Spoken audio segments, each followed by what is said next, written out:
All right, first, and I got to say it, that's not indicative of where Arizona State's program is right now. I got a lot more, we all do. Our whole league has a lot more respect for what they've done. You know, they were a tournament team the last couple of years. They're awful beat up right now with injuries and COVID. And, the break comes at a good time. They can go home and heal up now. And on the competitive side, we caught them at the right time because they're wounded, but they're going to be back in the mix and finish strong. Trust me on it. We'll now take questions for Coach.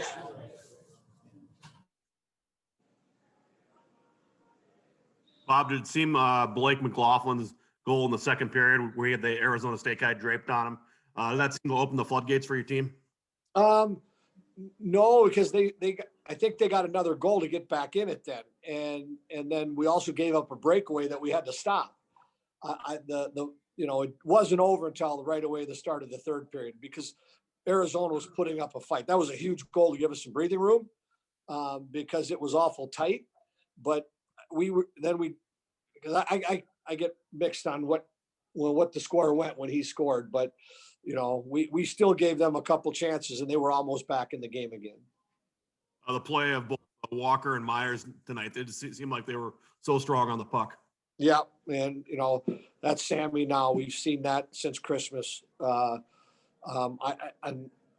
all four centers tonight. We moved Reedy off the center, and we're seeing Perbix now establish himself at a higher level, which I think is going to make us a deeper team. That we can do that and to move Reedy to the wing, and we've got the luxury to go back too. But the key for that to happen, so I'm answering about three questions at one there, was we had to see how Perbix was going to handle it, and so far so good. But we were real strong at the top there with Walker and Myers and all four of them. Our next question will go to Jess Myers. Carl Fish gets his first goal tonight, and it's played pretty strong hockey for you. Can you talk about him a little bit and what he's done? Well, we've been seeing this in practice for some time. That it's one of those things when you got a player and we know he's going to be a pretty good one, and he just keeps getting better and more confident, and he's so strong. I mean, he can wire it in from the blue line. Not a lot of defensemen can do that, and as he gets more comfortable, Carl Fish has got a chance to become an outstanding player for us. And this is all confidence builders for him. This kid wants to win. He is a leader. Our next question will go to Anna Landis. Bob, Jared Moe got the start tonight, and just curious in terms of timeline after last night's win, when you decided he would get the start, and just thoughts on how he did tonight.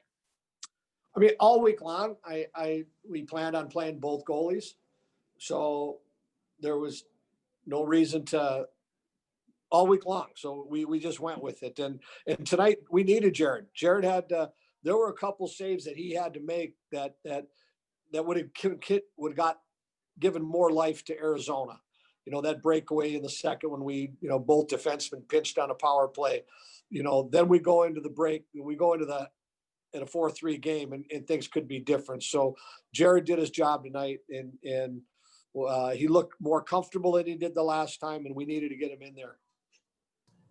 Next, let's go to Mike Grimm. Coach, as the game's getting out of hand late there, how hard is that for guys? You want to keep them, pressing, keep them playing hard, keep them playing focused, and were you happy with what you saw there? Yeah, the biggest thing is we want to keep them healthy. And, once the game's over, we want to get out of the game and make sure that nobody gets hurt out there and so we can move on. And that's first and foremost. But we stayed on it. We kept the ship short. And it was obviously a feel-good weekend for some guys, but we got to get back to work on, we get 2 days off right now, which are critical. And we can go back to work on Monday to get ready for Ohio State. Let's go to Randy Johnson. Bob, I know this isn't a hockey question, but I know you're a baseball guy too. You have any memories of Hank Aaron growing up and everything? Yeah. I'm from Austin, Minnesota. Everyone knows that's a huge baseball town. And, I remember watching remember when TBS started, the Braves? So, I mean, so that was one of the only teams that you could really, the Cubs on their station and the Braves.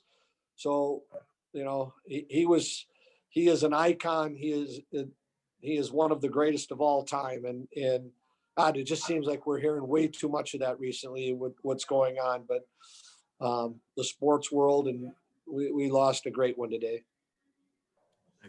I believe Jess Myers still has a question. Bob, 0 for 1 on the power play tonight. You must be really concerned about your special teams. That's a the shorthanded goal. I just wanted to ask about that, just kind of that opportunistic play, and that was, made it 5-2 at that point. It seemed to be kind of a backbreaker, just kind of opportunistic there. Well, Nelson and the penalty kill tonight, Nelson and Myers have always been good, but I thought Walker and McLaughlin took it to another level. I thought Sammy Walker this weekend was outstanding. And when he got himself free, how many times where he's in, it looks like he's in jail and he takes 2 steps and he's out. And if McLaughlin wouldn't have scored that, I would have had an issue because he put it right in the wheelhouse. He missed 2 in the second period, at the end of the second, with people hand delivered to him. So he was not going to miss that one. And I was going to ask, I know you talk to the other coaches a lot. Did you and Greg Powers talk at all this weekend just about, where he is with his team and just what they're up against right now? No, we exchanged text on Thursday because of the COVID stuff and what's going on. And I talked to Greg a few times during the year, and I'm sure going to reach out to him after the weekend if I don't see him yet tonight, because they got a lot. They're going in the right direction. This is just a weekend they got to throw in I always say there's one weekend every year you got to put in the garbage can. This is it, because they're going in the right direction. They got good hockey players. Thank you. Carl, what did you see on that one, and just kind of take us through the goal and how good did it feel? I noticed walks passed up the wall, and when I got it, I didn't see anybody in front. So I kind of brought it to the middle, and I noticed we had a lot of traffic out front, so I tried to shoot one up high and look for a stick to deflect it. And I never saw the puck move, and it just went right into the back of the net. So, I can't really describe the feeling right now. It still hasn't. Give me a day or two to figure it out, and then I'll get back to you. And it looked like not a lot of fans in the building, but it looked like you had a little cheering section there. How many people did you have here? I had 4 people. I had my mom and dad and my 2 aunts. So they've come to everything that I've done. So it's always great to see them there in the stands. Thank you. Additional questions for Carl? Yeah, Carl, you had a pretty good rooting section on the bench when you scored there too. Did you notice that right away? Yeah, when I scored it, I noticed the whole bench kind of went nuts. And then when I was going through the line, they were all pretty fired up, and it kind of just made the feeling even better. So Our next question will go to Mike Grimm. Carl, coming off of last weekend's games against Notre Dame, how important for a team was it to come out and have a weekend like this, if at all? It was huge, actually. We went into practice the following week after that tough weekend, and we got right into work. We were doing battle drills, and we were really working on the things that we kind of struggled with against Notre Dame. And it definitely showed this past weekend that we wanted it more than they did. And I thought we did an excellent job up front, not even on the forecheck, but especially on the back check. It kind of helps the defense. So I thought it was a huge weekend for us, and we got to continue it going into next weekend. Jess Myers. Oh, go ahead, Anna. Oh, thanks. Carl, being from St. Paul Johnson, I'm from Minneapolis, so I understand in high school hockey, we don't really get looked at that much, but to make it to the college level and then to kind of represent Johnson, how are you feeling about that right now? Just to sort of, represent Johnson. It's actually a huge moment for me. I know I wouldn't be here, especially if it wasn't for the coaching staff over in St. Paul. I especially want to give a huge thanks to my head coach, Moose.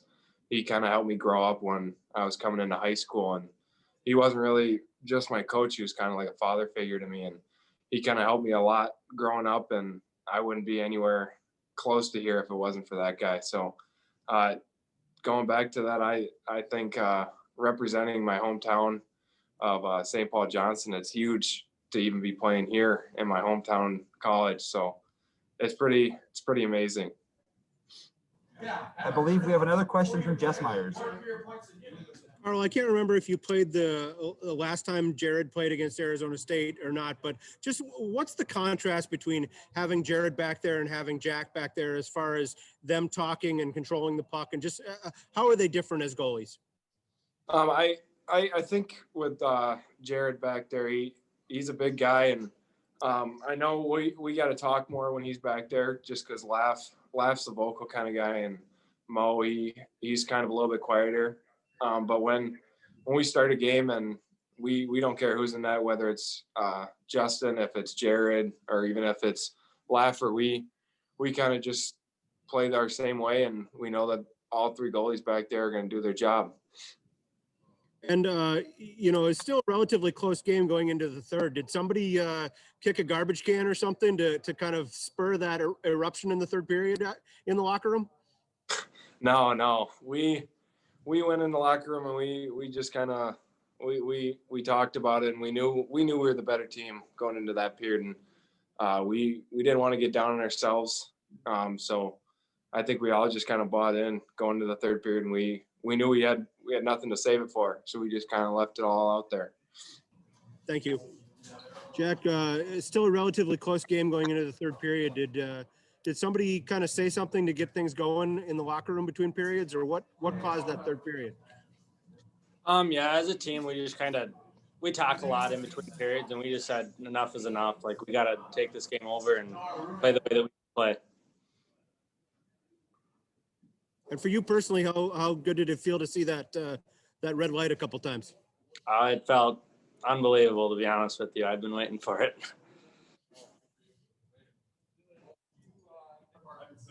Additional questions for Jack?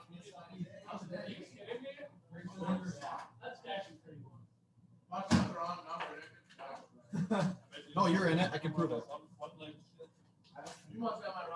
Jack, coach has said a couple times in interviews this weekend that, this isn't really a good assessment of where Arizona State is at with all their injuries and everything. But when you're out there on the ice, putting 10 goals up on them, are you thinking of that, or are you just focused on, putting your best out there?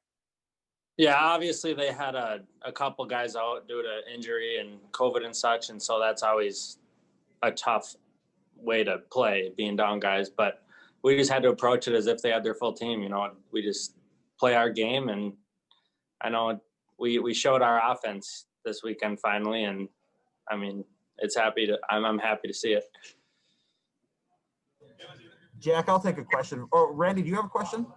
Yeah, Jack, I was going to ask you about when Carl Fish scored. What was the celebration like that on the bench? It seemed like everybody's pretty happy about that. Oh yeah, it was unbelievable. Carl's been working his ass off, and to see that one go past the goalie, it was unbelievable. We'll take a last call for questions for Jack, since Randy stole my question.